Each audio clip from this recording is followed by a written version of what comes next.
मौसम विभाग के सूरत जिले में भारी बारिश के अनुमान के बाद सूरत के जिला कलेक्टर तेजस परमार ने एक वीडियो बाइट मैसेज और प्रेस नोट के जरिए नागरिकों के लिए जरूरी गाइडलाइंस और अपील जारी की है। रिपोर्टर शकील छा, देखते रहिए आय दयाल पब्लिक न्यूज। બંગાળની ખાડીમાં જે ડીપ ડિપ્રેશન ક્રિએટ થયું હતું તે અત્યારે આગળ વધતું ગુજરાત નજીક આવી પહોંચ્યું છે અને તેની અસર સુરત જિલ્લા અને શહેરમાં પણ વર્તાવા લાગી છે।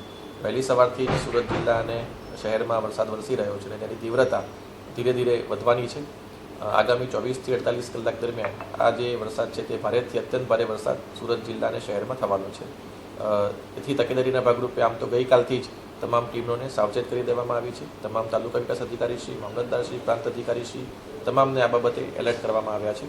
સુરત મહાનગરપાલિકાની ટીમ પણ છેલ્લા 2 દિવસથી એલર્ટ મોડ ઉપર જ છે અને માનનીય કમિશનરશ્રી દ્વારા પણ તેમની સતત મિટિંગ લઈને તેમને પણ સાવચેત કરવામાં આવેલા છે।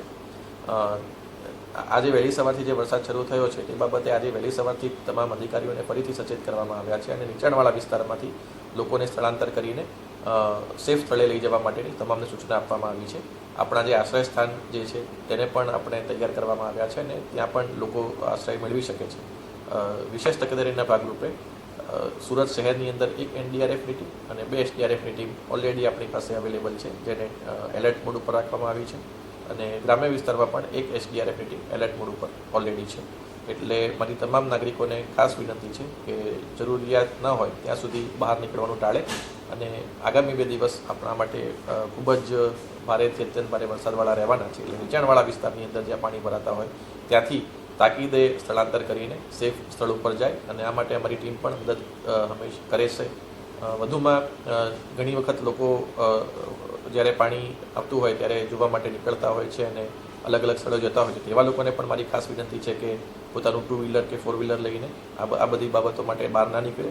વરસાદ જ્યાં વધારે વરસતો હોય અથવા તો જ્યાં નીચાણવાળા રસ્તા હોય ત્યાં ઓવરટોપિંગના કારણે પણ ઘણી વખત પાણીના વહેણ આવવાની શક્યતા હોય છે। તેથી આપણે સાવચેતી રાખી અને અકસ્માત નિવારવા માટે આ પ્રકારની જે એક્શન્સ છે એને ના કરીએ।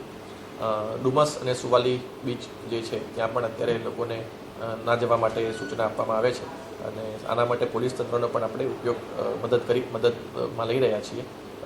છેલ્લા 2 દિવસથી આમ તો આપણી સમગ્ર ટીમ આ માટે કાર્ય કરી રહી છે, પણ આગામી 2 દિવસ છે ખૂબ જ આપણા માટે ભારે વરસાદના રહેવાના છે। તેથી મારી તમામ નાગરિકોને ફરીથી નમ્ર વિનંતી છે કે નીચાણવાળા વિસ્તારમાંથી તાકીદે સ્થળાંતર કરીને ઉપરના વિસ્તારમાં જાય અને શક્ય હોય ત્યાં સુધી, જરૂરિયાત ન હોય ત્યાં સુધી બહાર નીકળવાનું ટાળે।